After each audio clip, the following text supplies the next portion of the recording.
Hi everyone, this is Dr. Anand Mamdapur. I am the Senior Consultant and Head of Critical Care Medicine at Sakra World Hospital. Today I am going to speak about second opinion in the ICU. Whenever a patient gets admitted to the ICU, it is usually, in most of the occasions, it is an unexpected, sudden development in the patient's condition which gets them to the ICU immediately.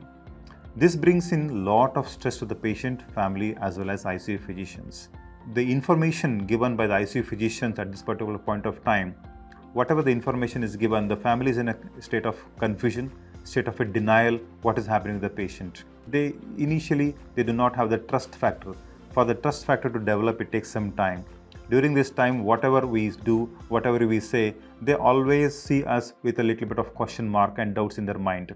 Why this? Why that? What are the positive side? What are the negative side? What are the pros? What are the cons? What are the benefit? What are the risk? So in this context, they always ask for a second opinion.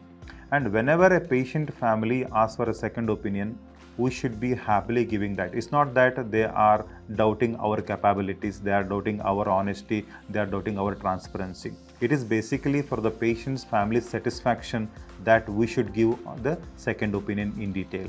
And whenever a patient family asks us, we give all the reports, whatever has been done for that particular patient, and we also give a clinical summary, means what the patient has come with, what is the patient's problem, that means what is the diagnosis, what treatment has been done till date, and what is the likely outcome.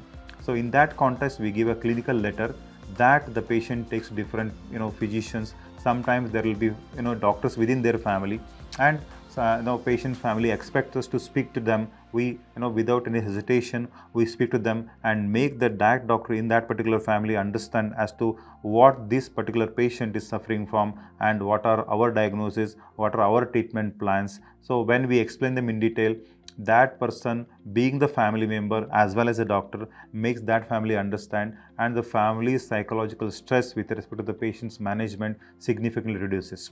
By this time, the patient family would have developed some trust with the ICU physicians, and once that trust factor develops, then it becomes very easy for the doctors, for the patient, for the family as well.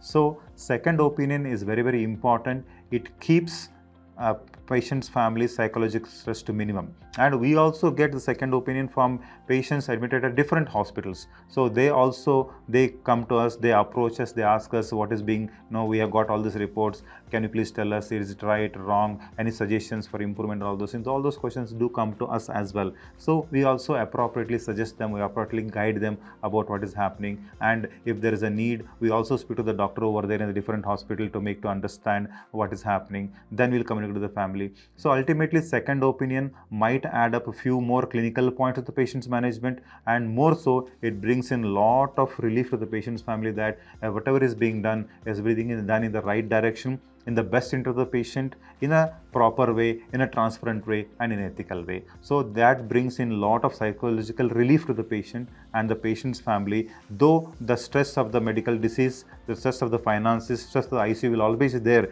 at the one side. The other side, if they are convinced and they develop a trust factor that everything is being done in the right direction, they'll be at peace. It becomes their job very easy. Their psychological stress will be very low. Thank you.